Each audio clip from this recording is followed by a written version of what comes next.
can smile. And murder while I smile.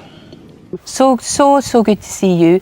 And really, on behalf of everybody, I just wanted to say how sorry we are for your loss. It's just been a hellish time. And yet, somehow, you know, I remember at the time you said your family was fractured, but not broken. And somehow you just keep going. Well, there's not many options. No. It's intolerable. It's very hard, as everybody must realise, especially if it happened to them too. And then what else do you do? You get on with it. Yeah. And everybody deals with grief in different ways. Do you feel as good as you look? I mean, I'm fair dinkum. I mean, you look good and comfortable, relaxed. Gorgeous, I think, is the word you're looking for, right? You know, I'm close to it. I was searching for gorgeous again. You've had months now to think seriously about the coroner's finding. Have you come to accept that verdict of suicide? Oh, God, no. In no way do I accept the coroner's verdict of suicide. I am going to be seeing my barrister. I will be making it abundantly clear that because of information that I, and only I, could know about Michael, cannot accept the verdict. And I won't have my child grow up thinking that her father left her. But I liked it. I liked being, you know, Peaches Geldof's dad. But if someone says, Bob, did you have the last conversation with Michael Hutchins? Did you get angry? Did you hang up the phone? I did have a conversation with Michael, and I didn't hang up the phone. No, the conversation ended. I had loads of conversations with him, of course, you know. Did he drive you crazy? It was probably mutual. Wet my cheeks with artificial tears and frame my face to all occasions. But if I was a close mate of yours, why wouldn't I say, Bob, you're hugely successful, everything's worked, this happens to the best of thousands. That's bollocks, you know. I mean, that really is. That doesn't mean anything. It doesn't. And anyway, like as I say, I don't view myself as being hugely successful, and that's not being smart or fishing for compliments. Oh, Bob, you know, yes you are, you've done this, you know. It doesn't feel like that, you know. So, can you stop? Because I don't want to... Yeah. 7 years later, it's clear that Geldof's pain is still very raw. No. He can talk about it better than he can deal with the emotions. In a heartbreaking statement, the 62-year-old said, Peaches has died. We are beyond pain.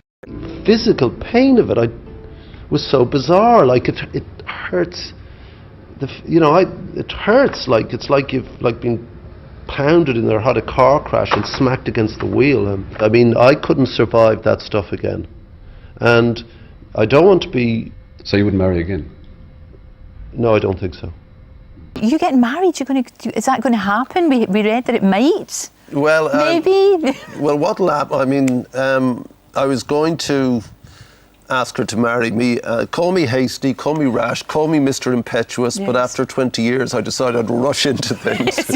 Yeah. And I was going to do it anyway on her birthday. Right. And she never, I mean, I love her to bits and she's amazing, and I certainly wouldn't have got through the last 20 years. It's just... Yeah. Without her. And so, you know, she never hassled me or anything like that, but I just thought, you know, I'll do this thing, you know, and hey, how lucky she is, you know, how lucky she is, let's face it. I mean, you know, so... So you wouldn't marry again? No, I don't think so. And I wouldn't, well, that for fear, you know, really. I mean, really for fear. I'd be scared stiff. And then Peaches died, and things were very bleak. And there was, I thought, how do we move forward? I don't mean move on. As I say, time doesn't heal, it accommodates, it finds an available space in your brain, and you can sort of stick that part in there and allows you to see things in context. And I didn't want to rush it or anything, but I was going to do it anyway, and I thought, well, no, I shouldn't. Then I thought, no, you know, we need to let some air into the room. We need to let some light into that air. Yeah.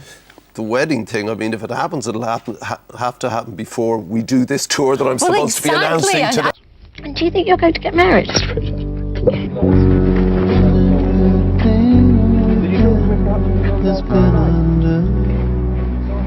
Soon after, Sir Bob found himself home alone, without his wife and without his 3 little girls.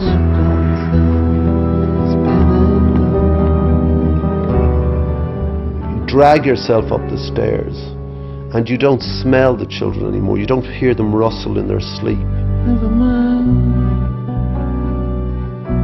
I mean, that's the thing that just utterly emptied me, you know.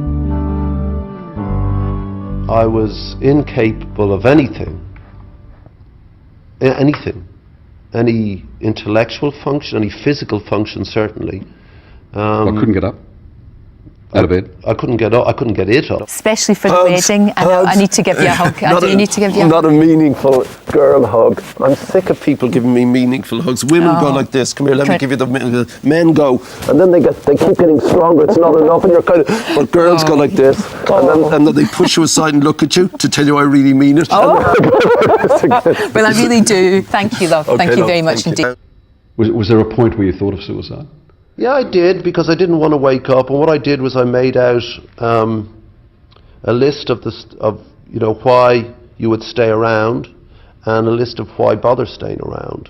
And frankly, the why bother staying around was a page long, and the list of whys to stay around was 2 words: the children. But I liked it. I liked being, you know, Peaches Geldof's dad. Nothing compensates, none of the beauty of the world, the coffee in the morning, a beautiful woman passing by, a great work of art, the most fantastic song, driving your car on an open road, gone. They mean nothing. Life without love is meaningless. She was really funny and really beautiful, and as I've said before, you know, all the grace and light and joy and beauty that I don't possess, and that I need. One of the things we always did say, and both of us said, was that we would get married when it was all over. Had he asked you to marry him? Yeah, he'd asked me to marry him. I think we would have already done it by now. Yeah, I'm almost certain we would have done it around Christmas. It's hard for anyone, even those closest to Michael, to understand why he took his life here in Sydney. And therefore, since I cannot prove a lover, I'm determined to prove a villain and hate the idle pleasures of these days. Plots have I led. Because in the dead of night, when something like this happens, you're willing to think the most awful things. I have flayed my skin off in the night, thinking of things